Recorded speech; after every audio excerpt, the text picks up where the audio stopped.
My name is Dr. Peter Michael Odworo Dote.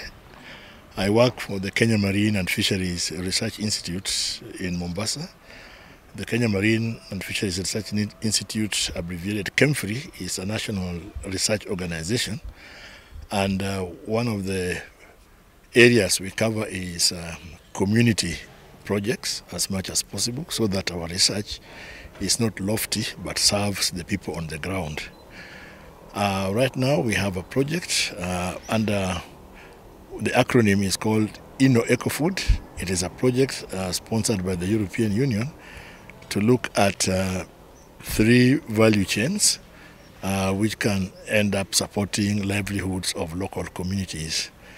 The first value chain is the fish, where we are intending to produce catfish and tilapia, not in the traditional open pond system, which has always been used, but in a system which is called a recirculation aquaculture system, where we tend to use less water and circulate that water and filter it and just replace a bit of it and keep growing the fish. Such a system, of course, requires a bit of intensive oxygen presence and so on, which will help the condition factor of the fish. The other value chain we are looking at is spirulina. Spirulina is an aquatic plant. Actually, it is a blue-green algae, and this spirulina is like a wonder food. It has a lot of nutrients. It is very high in protein, almost 60% protein on dry weight. Spirulina is also rich in antioxidants, and you see, antioxidants are what assist in preventing some of the degenerative diseases which we are suffering from, for example, cancer and so on. And the fact that it is very high in protein means that it helps in correcting the nutritional deficiency in the population. Currently, I think 26% of Kenyan population, children under the age of 5, are malnourished. So if we can find a way of incorporating spirulina into their diets, then we could reverse the malnutrition and stunting in children. Spirulina is a low-cost aquatic product in terms of production. So investing in it may not require a lot of capital, but the impact that it will have on nutrition is immense. Now, the other value chain which we are going to work on is the insect value chain, but we are dividing the insect value chain into 2. One value chain is on black soldier fly. Now, when we talk of aquaculture or fish farming, one of the limiting factors in fish farming is cost of feeds. So, because the current feeds which are used are based on fish meal, and for you to make fish meal, you kill one fish to make food for another fish. So the cost becomes prohibitive. So what we are doing with the black soldier fly is a fly that feeds on waste. It feeds on waste and converts the waste back into protein. It hatches, it feeds on the waste, then hatches into larvae, and the larvae is dried and incorporated in feeds so that the cost is lowered. Then the other value chain which we are working on in the insects is cricket. Crickets, we are now open to new protein. Crickets are now, there are restaurants, for example, in Europe now, but are just for insects, an insect restaurant. So in this area here, I know we eat some insects. In Luo we call them ngwen, and it is not going to be very strange, therefore, to bring in more insects into the diet. But for our Casian crickets, we are going to have value addition of the crickets for human consumption, where we could make various baked products, various value-added products like biscuits and so on from the insects. It's an indirect way of bringing back the protein as a snack in something which is not used for food at the moment. In this particular project, we have many partners. It has got, in Africa, is being implemented in 6 countries, and Kenya is leading one significant part. All these value chains I've talked about are going to be produced and anchored in one small area called an eco-hub, an ecological hub. The reason why we are trying to work on an eco-hub is because the project is supposed to be climate smart. So when you produce all products in one place, you avoid a lot of movement, so that you have the raw material, you have the product produced, you have it processed in one place, and you have it now as a ready product for the market in one place. And that is one aspect of the eco-hub which we are going to propagate. The countries in Africa that are participating in the project are Ghana, Uganda, Tanzania, Namibia, Egypt, Kenya and Tanzania. We have other partners in Europe, being a European Union funded project. The partners can only come from Europe, and we have institutions in Germany who have different roles. We have institutions from Portugal, we have institutions from Turkey, and we have institutions from the UK who are going to bring in different expertise into the project. At the end of the day, what we are looking for is to reach what European Union calls Tier 7. In Tier 7 of the project, we are not supposed to focus mainly on research, but we are supposed to give products which can reach the market. And that is the only way we can now transform the livelihoods of the communities that we are going to work with. The Eco Hub in Kenya will be in Gotosimbo, Hathala village. We are going to work with local communities there. There's a CBO registered, which is going to be the entry point into this project, and we are going to work with about 30 women and youth for now, to see if we can capacity build them, work with them in various aspects of production of these value chains, so that when the project ends, they are able to take it up themselves to move on with it to the next level.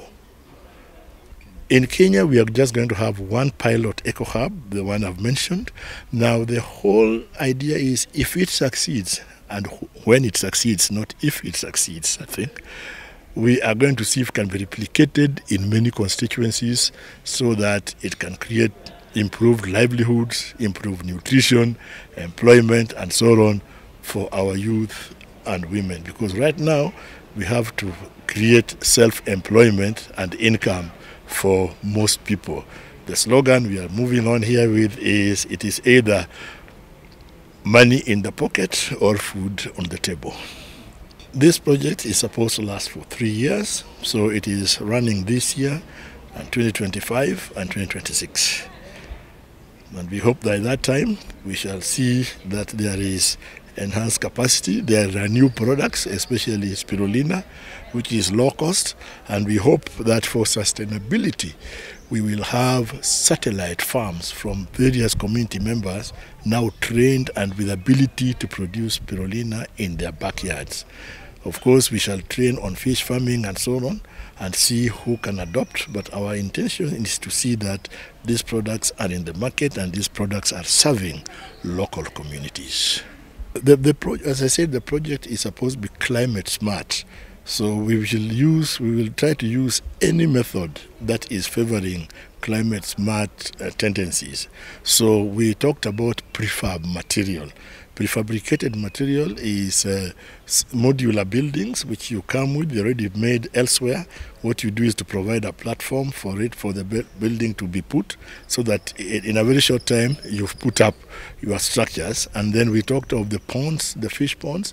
Of course, we are used to traditionally digging ponds and making concrete out of them and so on, but at the moment there are some prefab ready-made tent material like ponds, which can come and just assemble and be assembled in one place. It saves time. But now we shall have to argue within longevity, shelf life of that one, and the one we are used to, which is traditional, which will take a longer time. It will be a balance between the two. But we'll try to see as much as possible where we are climate smart, and also we are trying as much as possible to run the Eco Hub on green energy. as much as possible. We know the challenges, of course, of green energy. You'll need a lot of power, especially at night, to support the system, because the system requires a bit of power.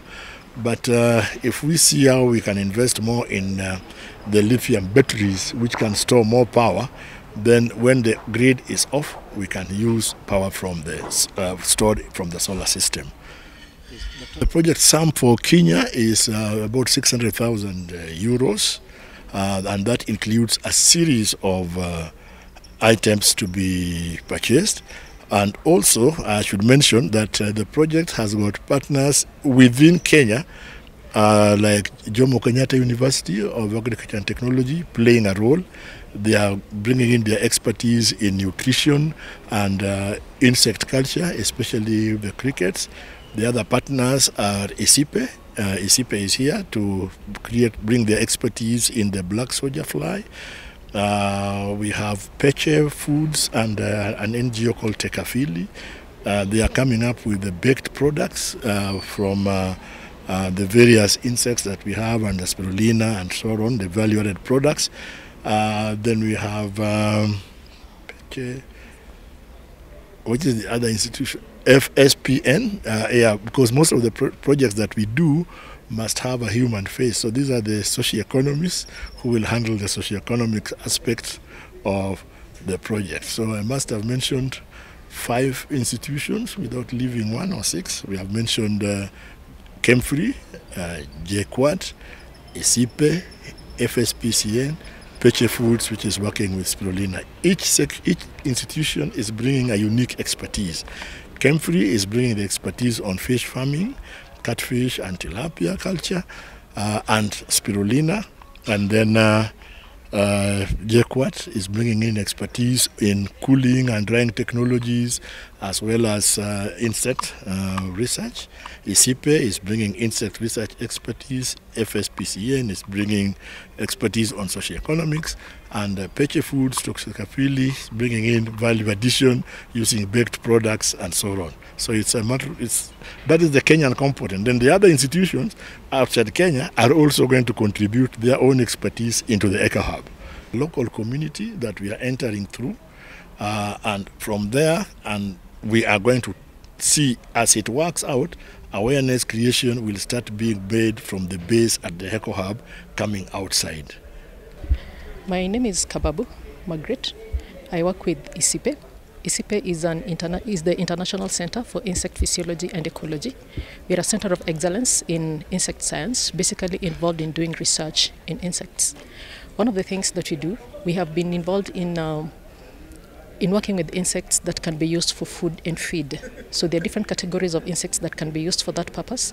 And we've trained various farmers and we've trained various partners to produce these insects, and they're using it as a source of livelihood and also in businesses.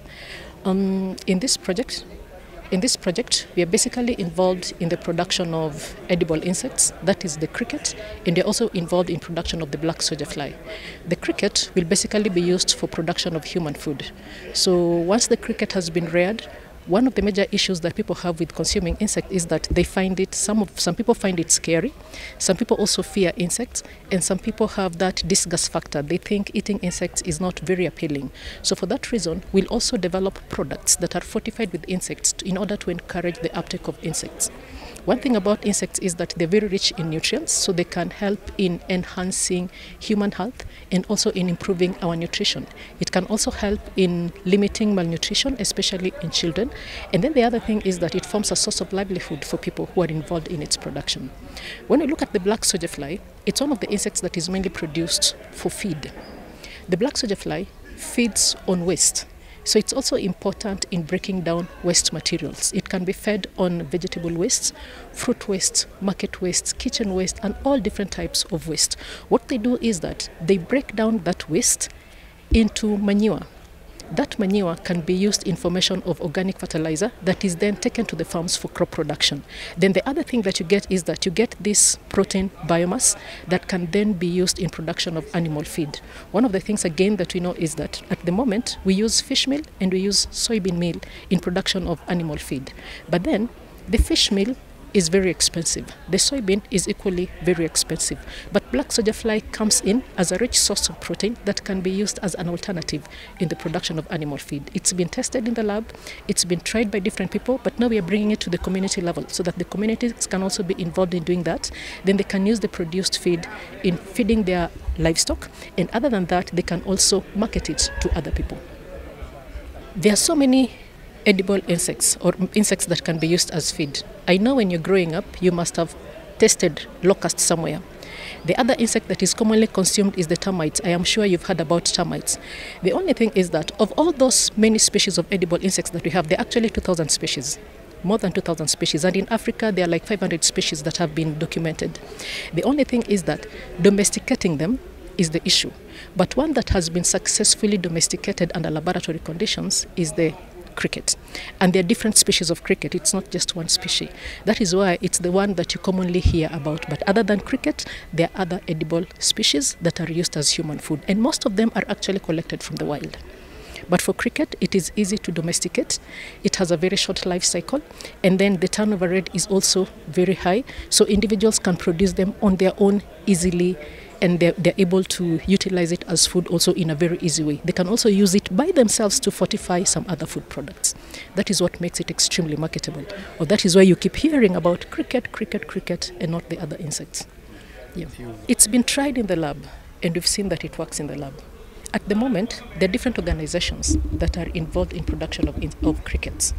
There are different organizations within Kenya that are actually doing that. There are some farmers who are also producing crickets at small scale, but it's not expanded. It's done at a very low level. That is why we are coming out from the lab to the field in order to empower the communities so that they can take up this culture. The only reason why it's not reared at length in our area is because it's not been our culture. We are used to collecting insects from the wild, but we're coming to a point where we want us to rear them so that we can then utilize them as a food source. Because if we depend on wild collection, it will not be adequate to meet our needs. My name is Sharon Chacha. I work as a program manager for FSPN Africa, that is Food Security for Peace and Nutrition Africa. We are part of the Inueco Food Project, great pioneers to support communities in terms of food and nutrition security. And our role actually is on communication, dissemination and training, basically to make sure that the research outputs, all the beautiful things that we're going to get out of the project in terms of production of fish, spirulina and insect is actually transferred to the community, and they're not now just beautiful research that we do and put them outside there somewhere in the shelves.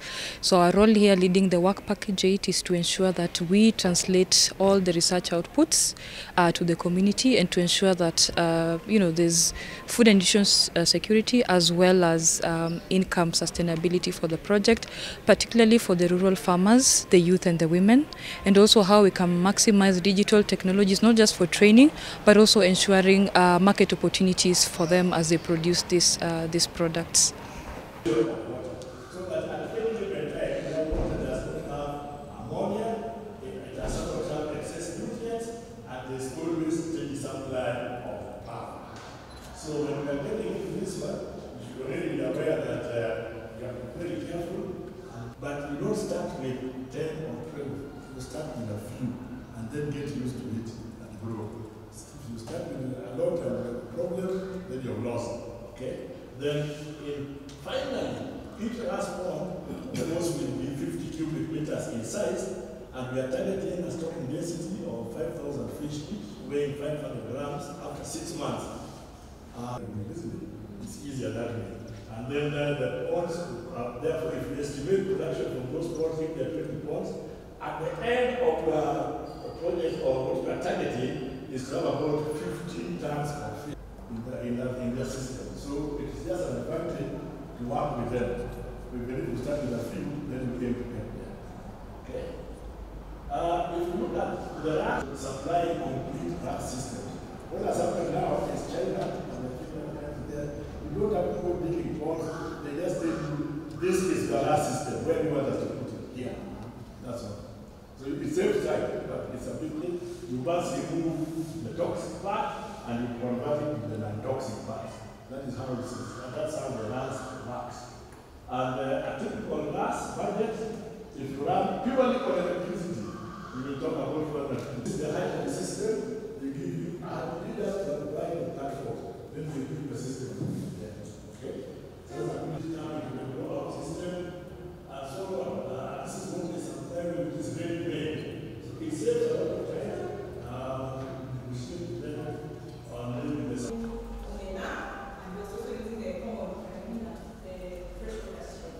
So the attention now is to replace the least expensive project. So this is what we have. So the project intends to develop catfish and marine rights. We are going to use rice in the winner of the right fish by going to the food. So we are like the waste of something. We are going to have a high production of fish. Then we can use the waste that's coming from the side. And some of the possible diets that have been proposed, I was thinking how the crickets we completely replace the fishery replacement crickets, and then special batch artists. And what is more remarkable here is the issue of implementation. You can see that it's been good implementation, and also Purina is a good road promoter of aquaculture. So this is just conceptually that. So from this result I was thinking, from the data, we can take what percentage performs well. If it's 75, it's 25 inclusion. If it's 50%, then we can go with that. Then again, we have crickets. Our system with cost. So in a nutshell, it may look, it's not very tough to do, but